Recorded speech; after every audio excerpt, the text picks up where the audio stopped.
உலகெங்கும் வாழும் மாதா தொலைக்காட்சியின் அன்பர்களே, வாழ்வு தரும் இறைவார்த்தை என்னும் நிகழ்ச்சியின் வாயிலாக தந்தையர்கள் நாங்கள் மீண்டும் உங்களை சந்திப்பதிலே மட்டில்லா மகிழ்ச்சி அடைகின்றோம். இருகரம் குவித்து உங்களை இந்நிகழ்ச்சிக்கு வரவேற்கின்றோம். அன்புமிக்கவர்களே, இன்றைக்கு தூய்மை மிகு மூவொரு கடவுள் பெருவிழாவை நாம் கொண்டாடுகின்றோம். கடவுள் 3 ஆட்களாய் அதே வேளையில் ஒரே கடவுளாய் இருக்கிறார் என்பது நம்முடைய நம்பிக்கை. முதலாகி முடிவாகி முழுதான அன்பாகி மூன்றாகி ஒன்றானவா என்று நம் கடவுளை ஒரு பாடலிலே பாடுகின்றோம். ஆம், அவர் மூவொரு கடவுள், மூவோர் இறைவன். அந்த கடவுளை மூவொரு கடவுளாக பார்ப்பது ஒரு மாபெரும் இறை அனுபவம். ஏனென்றால் புதிய ஏற்பாடு கடவுளை இவ்வாறு மூவொரு கடவுளாக நமக்கு காண்பிக்கிறது.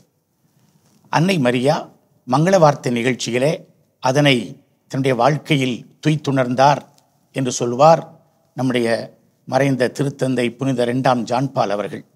தந்தை கடவுள் தன்னை பணிந்து எல்லா காலத்திற்கும் தொழுது கொண்டிருக்கிற கப்ரியேல் தூதரை மரியாளிடத்திலே அனுப்பி வைக்கிறார் ஒரு செய்தியோடு. மரியா தூய ஆவியால் மேவப்படுகிறார், நிரப்பப்படுகிறார். மரியாளுடைய வயிற்றிலே வார்த்தையானவர் கருவுருவாகிறார். அவர் ஒரு மனிதராய் அவர் அங்கே தோன்றுகிறார்.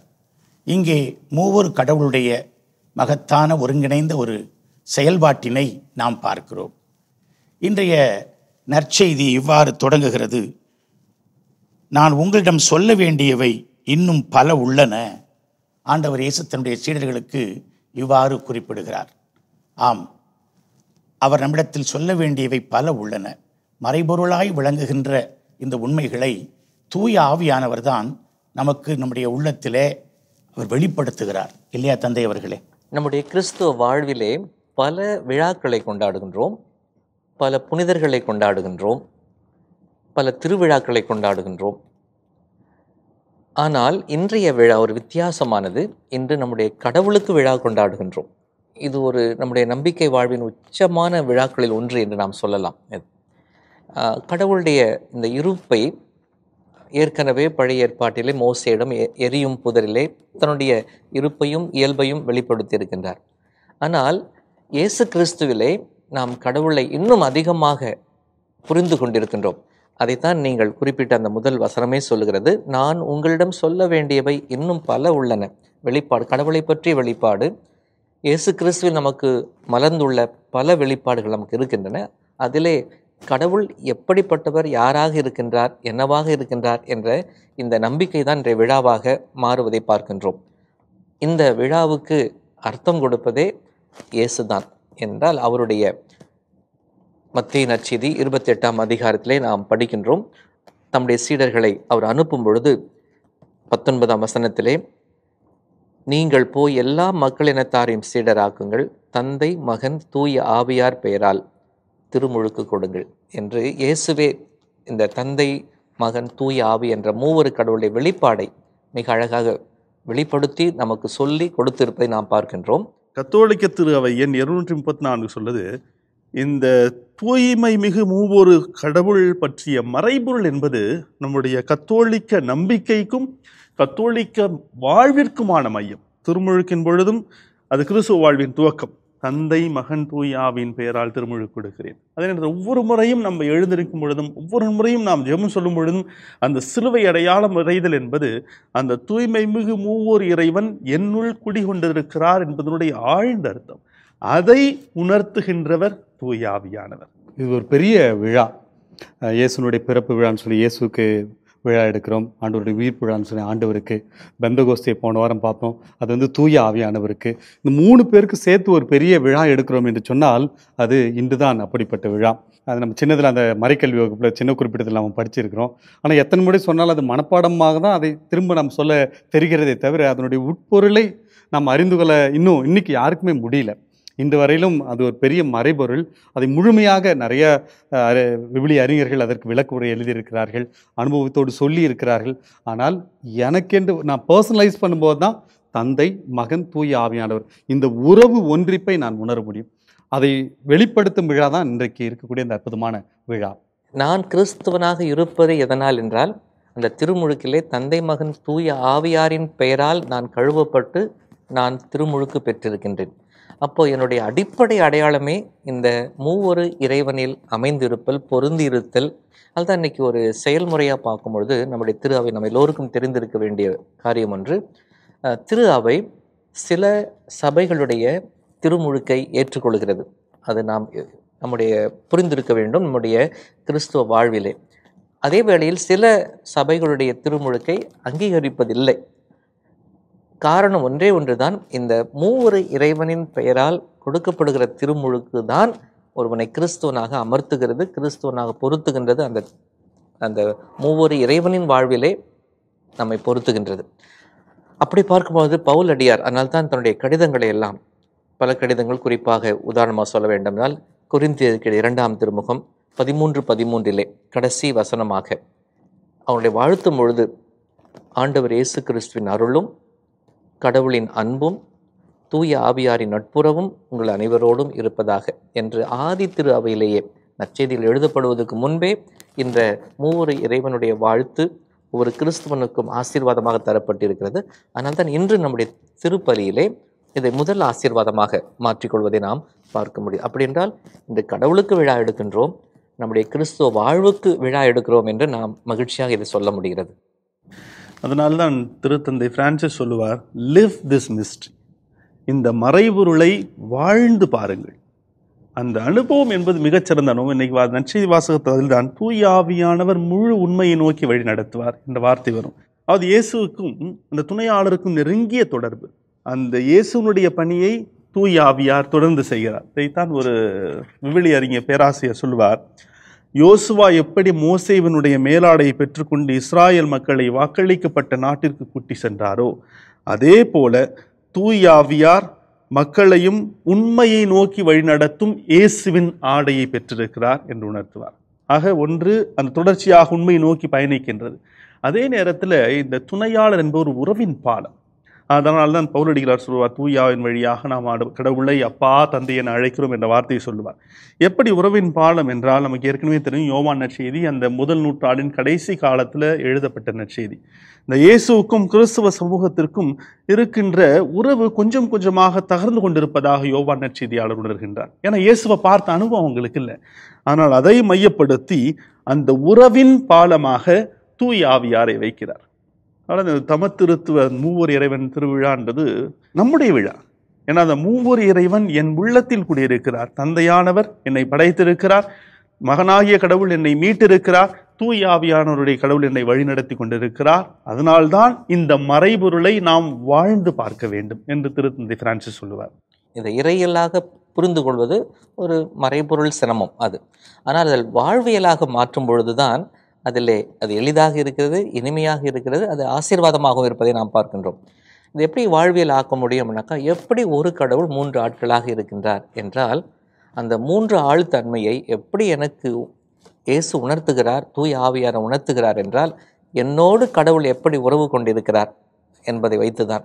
அப்போது இதை எப்படி நான் பார்க்கிறேன்னாக்கா, இம்மானுவேல் என்றால் கடவுள் நம்மோடு, ஆனால் திரியேக தேவன் என்றால் கடவுள் எனக்காக. அப்போ எனக்காக தந்தை பராமரிக்கின்றவர், படைத்து பராமரித்து வழி நடத்துபவர், எனக்காக மகன் இறந்து உயிர்த்து என்னை மீட்டவர், எனக்காக ஆவியானவர் என்னை அர்ச்சித்து வழி நடத்தி கொண்டிருப்பவர், என்னை புனிதப்படுத்தி நிறைவுபடுத்துபவர்.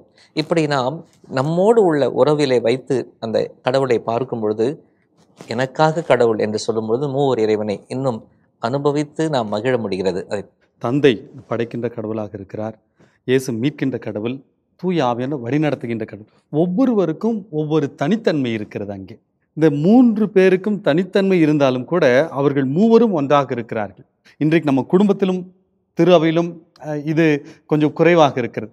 ஒவ்வொருக்கும் ஒரு தனித்தன்மை உண்டு. அது குருக்களாக இருக்கலாம், துறவிகளாக இருக்கலாம், அல்லது இறை மக்களாக இருக்கலாம். அந்த தனித்தன்மை எவ்வாறு தந்தை தன்னுடைய மகனின் தனித்தன்மையும் தூய ஆவியானவரின் தனித்தன்மையும் மதிக்கிறாரோ, அதை போல திரு அவையிலும் குருக்களாக, துறவிகளாக, இறைமக்களாக ஒவ்வொருவருக்கும் தனித்தன்மை இருக்கிறது. அதை மதித்து நாம் வாழ்கின்ற போது தான் நாம் உண்மையான கடவுளுடைய பிள்ளைகளாகிறோம். சொல்லுவார்கள், எங்கெல்லாம் அன்பு இருக்கிறதோ அங்கெல்லாம் மூவர் இறைவன் இருக்கிறார். இது அன்பினால் பிணைக்கப்பட்டிருக்கிறார்கள். அதான் கால் ராடர் என்ற இறையியலார் சொல்வார், காட் செல்ஃப் கம்யூனிகேஷன், தன்னை வெளிப்படுத்துகிறார். கிறிஸ்துவில் ஆவியானவர் வழியாக தன்னை வெளிப்படுத்துகின்ற அருமையான ஒரு நிகழ்ச்சி தான் இந்த மூவொரு இறைவன் திருவிழா. பழைய ஏற்பாட்டு பின்னணியில் வந்தாலும் ஆண்டவர் இயேசுவினுடைய ஒரு தனிப்பட்ட அனுபவமாகவே இந்த மூவொரு கடவுள் அனுபவம் இருக்கிறது. இயேசு கடவுளை அப்பா, தந்தையே என்று அவர் எப்பொழுதும் அழைக்கிறார். அவர் ஆவியானவரை குறித்து நமக்கு அறிவுறுத்தி இருக்கிறார். எனக்கு பின்னால் ஆவியானவர் துணையாளராய் உங்களுக்கு அனைத்தையும் கற்றுத்தருவார், நினைப்பூட்டுவார், உங்களை செயலாக்கத்திற்கு இட்டுச் செல்வார் என்று அவர் சொல்லுகிறார். இயேசுவினுடைய வாழ்விலே, இயேசுவினுடைய போதனையிலே நாம் இந்த மூவொரு கடவுள் பற்றிய மறை உண்மையை வெளிப்பாடாகவே கற்றுக்கொள்கிறோம் இல்லையா தந்தை அவர்களே? பழைய ஏற்பாட்டிலே ஒரு கடவுள் நம்பிக்கை கோட்பாடு, மோனோதேயிசம் என்று சொல்கிறோம், அதுதான் வலியுறுத்தப்படுகிறது. குறிப்பாக வல்லமையுள்ள இறைவாக்கினர் எலியா, அவருடைய முழு வீச்சு அதுதான். அந்த ஒரு கடவுள் நம்பிக்கை கோட்பாட்டை உறுதிப்படுத்துவது தான். அங்கே இந்த மூவொரு இறைவனை பற்றிய நேரடி குறிப்புகள் இல்லை. நாம் மறைமுகமான குறிப்புகள் நிறைய இருக்கின்றன. மகனை பற்றிய முன் உரைப்புகள், உதாரணமாக நாம் ஏற்கனவே பல எசையாவுடைய துன்புறும் ஊழியன் பார்த்திருக்கிறோம், பல மெஸ்ஸியா வாக்குத்தத்தங்கள் இருக்கின்றன, இதெல்லாம் பார்க்கின்றோம். ஆவியானுடைய செயல்பாடு, உதாரணமாக எசேக்கியேல் 37 உலர்ந்த எலும்புகள், இதெல்லாம். அதனால் அந்த மூவொரு கடவுளுடைய அந்த செயல்பாடுகள் ஆங்காங்கே இருக்கின்றன.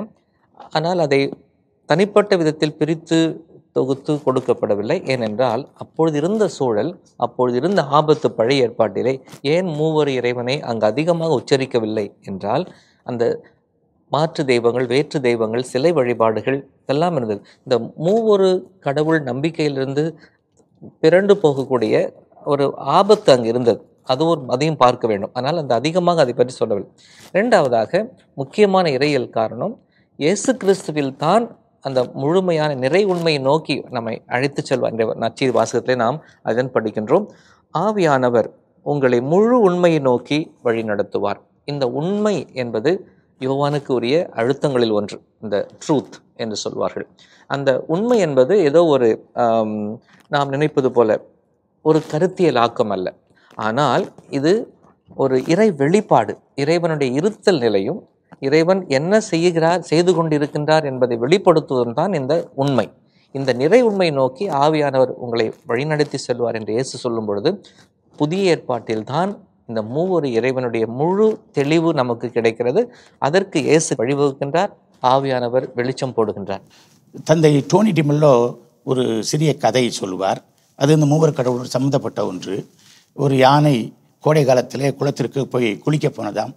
அந்த யானைக்கு ஒரு எலி, சுண்டலி நண்பனாக இருந்ததாம். இந்த யானை கோடை வெப்பத்தை தாங்க முடியாமல் தண்ணீரை மேலும் கீழுமாக அடித்து குளித்து கொண்டிருந்தது. சுண்டலி அங்கே போய் யானையாரை வெளியே வாரும், யானையாரை வெளியே வாரும் என்று அதை கூப்பிட்டது. என்ன என்று சொல், ஒரு கோடை வெப்பம் ரொம்ப அதிகமாக இருக்கிறது, நான் குளிர்ச்சியாக இருக்கிறேன் என்று சொன்னது. வெளியே வாரும் என்று அது கத்தியது கீச்சு குரலிலே. சரி, நண்பன் கேட்கிறானே என்று சொல்லி அந்த யானை தன்னுடைய பூத உடலை தூக்கி கொண்டு தண்ணெல்லாம் தொப்பு என்று நனைய அது வெளியே வந்து நின்றது. சுண்டலி தன்னுடைய 2 முன்னங்கால்களையும் தூக்கி ஏற இறங்க பார்த்து விட்டு, சரி இப்பொழுது நீர் போய் குளியும் என்று அது சொன்னதாம். ஏய், காலில் போட்டு நசிக்கிறவன் உன்னை, நீ என்ன குளிச்சுக்கிட்டு இந்த மனுஷனை வெளியே வர சொல்லி எதுக்குன்னு சொல்ல மாட்டேங்கிறிய, எதுக்குன்னு சொல்லி என்று கேட்டதாம். அப்பொழுது அந்த சுண்டலி சொல்லியதாம், என்னுடைய நீச்சல் உடையை காணவில்லை, அது நீ போட்டிருக்கிறாயா என்று நான் தேடிக்கொண்டிருக்கிறேன் என்று சொன்னதாம். இந்த கதையின் முடிவிலே அவர் சொல்லுவார், நம்முடைய மூளை இந்த சுண்டலியின் அளவை விட சிறிது, யானை ரொம்ப பெரிது, கடவுள் அதைவிட பல கோடி மடங்கு பெரிது. இந்த மூளையிலே இந்த கடவுளை பற்றிய மாபெரும் மறை உண்மையை நாம் எப்படி புரிந்து கொள்ள முடியும்? மிகவும் கடினம்தான், நம்பத்தான் வேண்டும். அந்த மறைபொருள் இயேசுனுடைய வாழ்விலே, போதனையிலே நமக்கு வெளிப்பட்டு இருக்கிறது. தொடக்க கால திருச்சபையிலே வழிபாடுகளின் தொடக்கமும் முடிவுமாக மூவொரு கடவுள் வாய்ப்பாட்டையே அவர்கள் வைத்திருக்கிறார்கள் இல்லையா தந்தை அவர்களே? என்னுடைய அன்றாட வாழ்க்கையில் எப்படி என் தந்தையாகிய கடவுளை நான் புரிந்து கொள்கிறேன், எப்படி இந்த மகனாகிய கடவுளை நான் புரிந்து கொள்கிறேன், எப்படி தூய் ஆவியாகிய இறைவனை நான் புரிந்து கொள்கிறேன் என்பது இது ஒரு கருத்தியல் அல்ல, மாறாக என்னுடைய வாழ்வியல். என்னுடைய வாழ்க்கையில் திருமுழுக்கின் பொழுது எனக்கு வந்த கடவுள், அந்த மூவொரு இறைவன், என்னை ஒவ்வொரு நாளும் வழி நடத்துகின்ற கடவுள், கடைசி வரைக்கும் என் கூட இருக்கிறாரு. அதை நான் புரிந்து கொள்வது அது அன்றாடம். அதான் அந்த மறைபொருள் கொஞ்சம் கொஞ்சமாக எனக்கு வெளிப்படும். அந்த நிறை உண்மையை நோக்கி வழி நடத்தப்படும். அது ஆவியானவர் என்னை தொடர்ந்து நடத்திட்டு வராரு. ஆனா என்னுடைய மூளை வச்சு நான் செய்யல, மாறாக என்னுடைய இதயத்தை கொண்டு நான் அவரை புரிந்து கொள்ள ஆசைப்படுகிறேன். இந்த பின்னணியில் தான் நம்முடைய வாழ்வியல் ஆக்குவது என்பதற்கு உதவியாக இருப்பது இந்த தொடக்க நூல் 1:26 படிக்கின்றோம். கடவுள் தம் சாயலிலும் பாவனையிலும் நம்மை படைத்திருக்கின்றார். அப்போ குறுக்கிடுகின்ற கேள்வி என்னன்னாக்கா, நம்முடைய சின்ன குறிப்பிடத்தில் நாம் சிறுபிள்ளையிலே படித்தது தான் ஏற்கனவே தந்தையும் குறிப்பிட்டீர்கள். கடவுள் அவருடைய 6 லட்சணங்கள் என்று சொல்கிறோம். கடவுள் தாமா இருக்கிறார், சரீரம் இல்லாமல் இருக்கிறார், துவக்கம் முடிவும் இல்லாமல் இருக்கிறார், எங்கும் வியாபித்திருக்கிறார் என்றெல்லாம் சொல்லுகின்றோம். இதெல்லாமே ஒரு தத்துவ ரீதியான பிலசாபிக்கல் கருத்தியல்கள். ஆனால் கடவுள் தன்னிலை எப்படி இருக்கிறார் என்பதை யாருமே அறிய முடியாது, அனுபவிக்கத்தான் முடியும். அதான் சொல்லுவார்கள், ஆங்கிலத்தில் சொல்லும்போது, no one knows who God is, but everyone knows who is God is. அப்படி பார்க்கும் பொழுது கடவுள் தன்னுடைய சாயலும் பாவனையும் என்று வைத்திருக்கிறார் என்றால், தன்னில் இருக்கின்ற அந்த ஒருமைப்பாட்டை, தந்தை கடவுள் மகனை அன்பு செய்வதும் மகன் தந்தையின் விருப்பத்தை நிறைவேற்ற எப்பொழுதும் முனைந்து இருப்பதாக பார்க்கின்றோம். அதே போல தந்தை தூய ஆவியை அனுப்பி மகனை வெளிப்படுத்துவதும் மகனுடைய செயல்கள் தொடர செய்வதும், இப்படி அவர்களுக்குள் இருக்கின்ற அந்த இயல்பு மட்டுமல்ல, இசைவு, இணைவு, ஒருமைப்பாடு, கூட்டொருங்கு இயக்கத்தை அந்த தமத்திருத்துவ வாழ்வில் நாம் பார்க்கின்றோம். அப்படி என்னுடைய சாயலும் பாவனையும் எப்படி இருக்க வேண்டும் என்றால், கடவுளில் இருக்கின்ற அந்த ஒத்தமை, ஒருங்கிணைவு, கூட்டொருங்கு இயக்கம் என் வாழ்விலும் இருக்க வேண்டும். அப்போது கடவுளை எப்படி நான் விளக்குகிறேன் என்றால், விவிலிய பார்வையிலே அவர் ஒரு உறவு கடவுள், கடவுள் ஒரு அன்பின் கடவுள், அதுதான் நாம் பார்க்கின்றோம். அப்போது அவருடைய சாயலும் பாவனையும் இருக்கின்ற நாமும் உறவின் மனிதர்களாக வாழும் பொழுது தான் நாம் அந்த மூவொரு கடவுளில் பொருந்திருக்கின்றோம், மூவொரு கடவுளை பிரதிபலிக்கின்றோம் என்பது நமக்கு தெளிவாகிறது. இன்றைய பெருவிழாவுக்கு சிறப்பாக முதல் வாசகம் நீதிமொழிகள் நூலிலிருந்து எடுக்கப்பட்டிருக்கிறது. 8ஆம் அதிகாரம் 22 முதல் 31 முடிய உள்ள வசனங்கள். அது ஞானம் பற்றி பேசுகிறது. ஞானம் என்பது ஒரு அக்ரிணி பொருள் அல்ல, மாறாக ஒரு ஆழ்த்தன்மை உடைய ஒன்றாக இங்கு சுட்டிக்காட்டப்படுகிறது. ஞானம் படைப்பின் தொடக்கத்திலேயே படைப்பிற்கு காரணமாக இருக்கிறது. தந்தையின் ஞானமும் இயேசு கிறிஸ்துவின் ஞானமும் ஒன்றே என்றும் அது விளக்குகிறது. ஆவியாரும் அதுவே. அப்போ ஞானம் பற்றிய அந்த பாடம் எவ்வாறு இந்த மூவர் கடவுளுக்கு பொருந்தி செல்கிறது?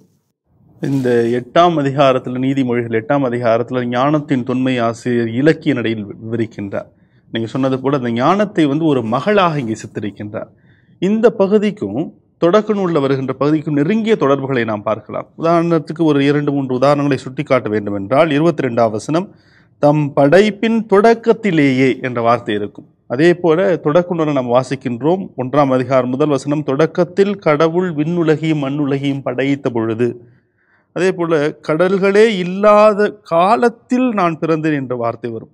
இந்த தொடக்க கால கிறிஸ்தவர் என்ன செய்தார்கள் என்றால், கடவுளின் தாய் அன்னை மரியாவை ஞானத்தினுடைய சாயலாக பார்த்தார்கள். இன்னும் சொல்ல போனால் அதனால தான் ஞானத்தின் இருப்பிடமே அரியணையே என்று சொல்லுகிறோம். அது யாரை சுட்டி காட்டுகிறது என்றால், இயேசு கிறிஸ்துவை சுட்டி காட்டுகிறது.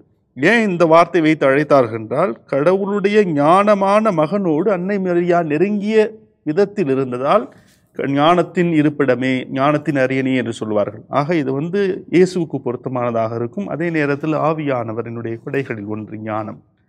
ஆக இது மூன்றுமே பார்க்குறப்ப ஏன் இந்த வாசம் கொடுத்துருக்குறாங்கன்னா, இந்த மூவரினுடைய சாராம்சத்தை நேரடியாக இல்லை என்றாலும் உள்ளார்ந்த அர்த்தத்தோடு பார்க்கும் பொழுது, தொடக்கத்தில் கடவுள், தந்தையாகிய கடவுள், அந்த ஞானம் இருந்தது. அதே நேரத்தில் தூய ஆவியானவர் அசைவாடி கொண்டிருந்தார். அது எல்லாத்தையும் ஒரு சேர வைத்து ஒரு அருமையான ஒரு வாசகம் தான் இன்றைய வாசகம். படைப்பின் தொடக்கத்திலேயே ஞானம் இருந்தது. 2வது, ஞானம் மேன்மை மிக்கதாக இருந்தது. கடவுள் மேன்மை மிக்கவர், எனவே ஞானம் மேன்மை மிக்கதாக இருந்தது அப்படின்னு சொல்லும்போது அது கடவுளோடு இருந்தது, கடவுளாக தான் இருந்திருக்க வேண்டும். 2வது, ஞானம் தாழ்ச்சியோடு இருந்தது. இயேசுனுடைய வாழ்விலே பார்க்கிறோம், ஆண்டவர் எந்த அளவுக்கு தன்னை தாழ்த்தினாரோ அந்த அளவுக்கு முழுமையாக தன்னையே தாழ்த்தி கொண்டார். அதனால தான் கடவுள் எல்லாவற்றிற்கும் மேலாக உயர்த்தப்பட்டார் என்று சொல்லி. எனவே ஞானம் மேன்மை மிக்கது, ஞானம் தாழ்ச்சி மிக்கது. எனவே இந்த ஞானம் என்பது கடவுளை குறிக்கும் ஒரு சொல்லாக இருக்கிறது. இந்த ஞானம் என்ற சொல் கிரேக்க கலாச்சாரத்திலும், கிரேக்க பண்பாட்டிலும், கிரேக்க தத்துவியலிலும் உருவான ஒரு வார்த்தை.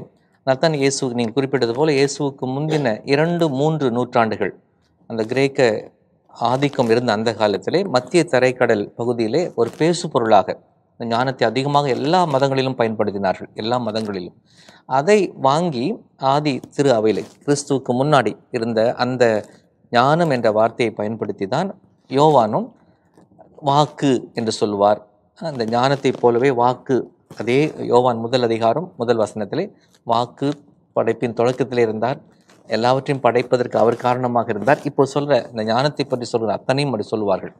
அப்போது இந்த ஞானத்தை பற்றி சொல்லும் பொழுது ஏன் இந்த படைப்போடு அதை இணைத்து சொல்கிறார்கள் இந்த நீதிமொழிகளிலே? ஏன் அந்த வாசகத்தை இன்று நாம் எடுத்து வாசித்து ஜெபிக்கிறோம் என்று பார்க்கும் பொழுது, படைப்பை பற்றி பல புராண கதைகள் இருந்தன. பழைய ஏற்பாடு எழுதப்பட்ட பொழுது பல புராண கதைகள், அந்த புராண கதைகள் எல்லாம் ஒரு காஸ்மிக் பேட்டில் என்று சொல்வார்கள். ஒரு பிரபஞ்ச போர் நடந்து கொண்டிருந்தது, அண்ட சராசர போர் இருந்தது, அதிலே தான் படைப்பு உருவானது என்று. ஆனால் இங்கே சொல்கிறார், கடவுள் ஞானமாக இருந்தார், ஞானத்தோடு செயல்பட்டார், படைப்பின் பொழுதே இந்த ஞானம் அங்கே செயல்பட்டு இருக்கிறது. அப்போது கடவுளுடைய இந்த இருப்பு நிலையை விளக்குவதற்கு அவருடைய இந்த படைப்பின் அருமையை, அங்கே போராட்டம் கிடையாது, மோதுதல் கிடையாது, ஒருவரை அழித்து உருவாக்குவது கிடையாது, அமைதி இருந்தது, மகிழ்வு இருந்தது, ஒரு முறை இருந்தது, ஒழுங்கு இருந்தது. இதையெல்லாம் நாம் பார்க்க, தொடக்கத்திலே நான் இருந்தேன், படைப்பின் தொடக்கத்தின் முன்னாடி இருந்தேன், படைப்பு நடக்கும் பொழுதும் இருந்தேன், படைப்பின் பிற்பாடும் இருக்கின்றேன். அப்போது கடவுளுடைய இந்த இருத்தல் நிலையை, இந்த மூவர் இறைவனுடைய இருத்தல் நிலையை துவக்கத்திலே கொண்டு போய் நிறுத்துவதாகவும் இந்த வாசகத்தை நாம் பார்க்க முடியும். இன்றைய 2ஆம் வாசகம் திருத்தூதர் பவுல் ரோமேயருக்கு எழுதிய திருமுகம் 5ஆம் அதிகாரத்திலிருந்து நமக்கு எடுத்தாளப்பட்டிருக்கிறது. அதிலே அவர் மையமாய் வலியுறுத்தி சொல்லுகிற நம்பிக்கையினால் நாம் கடவுளுக்கு ஏற்புடையவர்கள் ஆகிறோம். அந்த ஏற்புடைமை நமக்கு கடவுளுடைய மிக பெரிதான கொடையாகிய மீட்பை கொண்டு வந்து தருகிறது. அந்த மீட்பு நம்மிலே தந்தை, மகன், தூய ஆவி, இந்த மூவொரு கடவுளோடு நம்மை ஒருங்கிணைக்க செய்கிறது. உறவில், அன்பில் அது வாழச் செய்கிறது. இல்லையா தந்தை அவர்களே? அவருடைய வார்த்தைகள் என்ன அழகாக இருக்கின்றன. கடவுளுக்கு ஏற்புடையவராகுதல், இது பவுலடிகளாருக்கு மிகவும் பிடித்தமான வார்த்தை. இந்த வார்த்தைக்கான அர்த்தம் திக்கா யோசனை. ஏற்கனவே இந்த வார்த்தையை பற்றி நாம் நிறைய முறை பேசி இருக்கிறோம். ஒரு சிலர் என்ன நினைத்தார்கள், சட்டத்தின் வழியாக நான் கடவுளுக்கு ஏற்புடையவராகலாம் என்று நினைத்து கொண்டிருந்தார்கள். நான் சட்டத்திட்டத்தை கரைத்து குடித்து என்னுடைய வாழ்க்கையில் அனுபவித்ததை வாழ்ந்து கொண்டிருக்கிறேன் என்றால் நான் கடவுளுக்கு முன்னாடி சரி என்ற ஒரு நிலையில் இருக்கிறேன், கடவுளுக்கு முன்னாடி நான் பாவமற்ற நிலையில் இருக்கிறேன் நினைத்து கொண்டிருந்தார்கள். ஆனால் பவுலடிகளார் அதற்கு மாற்று கருத்தை சொல்லுகிறார். நம்பிக்கையின் வழியாக மட்டும்தான். அந்த வார்த்தையை புரிஞ்சுக்கணும். நான் இன்னைக்கு பயன்படுத்துகின்ற வார்த்தை கடவுளுக்கு ஏற்புடையவர்கள் ஆகியுள்ள நாம் என்ற வார்த்தையை பயன்படுத்துகிறார். இது அந்த கிரேக்க மொழியில பர்ஃபெக்ட் டென்ஸ், அதாவது நிகழ்கால வினைமுற்று வாக்கியம். இந்த நிகழ்கால வினைமுற்று வாக்கியம் என்றால் இறந்த காலத்தையும் குறிக்கும், நிகழ்காலத்தையும் குறிக்கும். அதற்கு ரெண்டுக்குமே ஒரு தொடர்பு இருக்குது. நம்முடைய நிகழ்கால வினைமுற்று வாக்கியத்தினுடைய அர்த்தமே தான், கடவுளுக்கு ஏற்புடையவர்கள் ஆகியுள்ள நாம். ஏற்கனவே ஆகியிருக்கிறோம், அது என்னுடைய வாழ்க்கையில் தொடர்ந்துட்டு இருக்குது.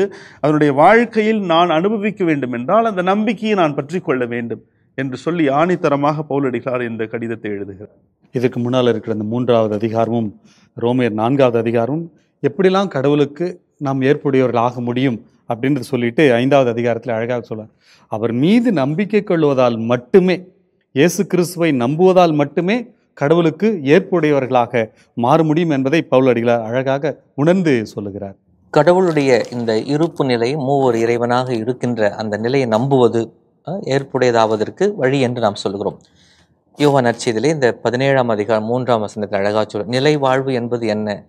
உண்மையான கடவுளாகி உம்மையும் நீர் அனுப்பிய உம் மகன் இயேசு கிறிஸ்துவையும் நம்புவதே நிலை வாழ்வு என்று சொல்வார்.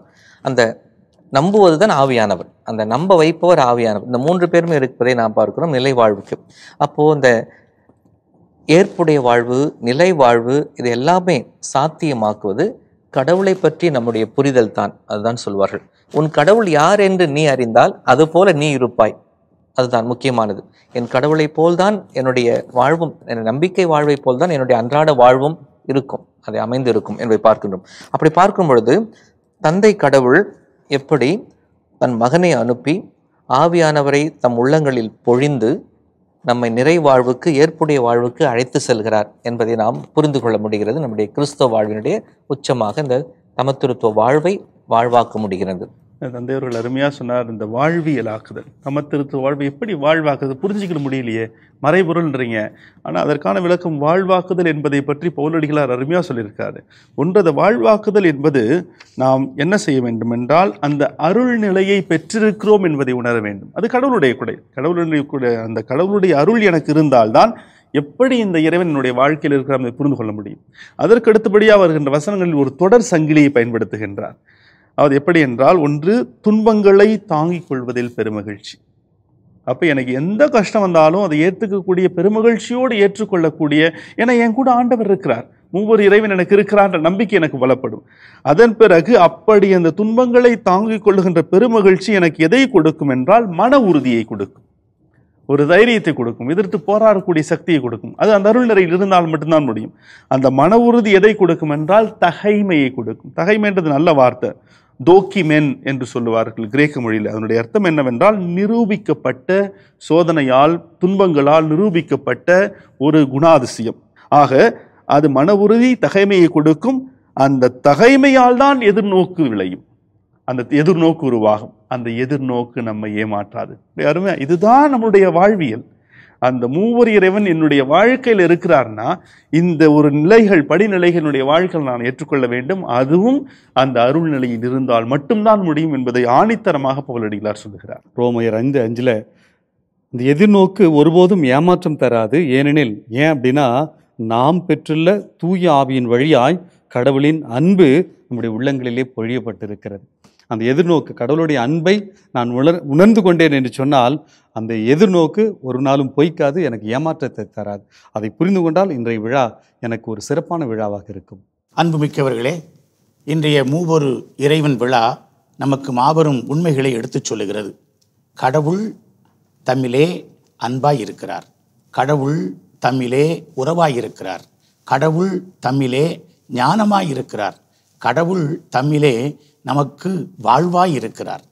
இப்படிப்பட்ட கடவுள் ஒரு குடும்பம், தந்தை மகன் தூய ஆவி என்று மூவர் இறைவனாக ஒரு குடும்பமாக இருக்கிறார். இந்த மாபெரும் உண்மை நம்மை வாழ்வுக்கு இட்டுச் செல்கிறது, நம்மை வாழ தூண்டுகிறது. நாமும் குடும்பமாக, சமூகமாக, உறவிலே, அன்பிலே, நட்பிலே, மகிழ்விலே நாம் வாழ அது நம்மை அழைக்கிறது. அப்படி இந்த பெருவிழாவின் ஆசிரை பெற்று நாம் சான்று பகர்வோம். மாதா தொலைக்காட்சி நண்பர்களே, வாழ்வுதரும் இறைவார்த்தை என்னும் நிகழ்ச்சி இன்றைக்கு இத்துடன் நிறைவுக்கு வருகிறது. மீண்டும் அடுத்த நிகழ்ச்சியில் தந்தையர்கள் நாங்கள் உங்களை சந்திக்கின்றோம். அதுவரை உங்களிடமிருந்து விடைபெறுகிறோம். இயேசுவுக்கு புகழ், இயேசுவுக்கு நன்றி. மரியே வாழ்க.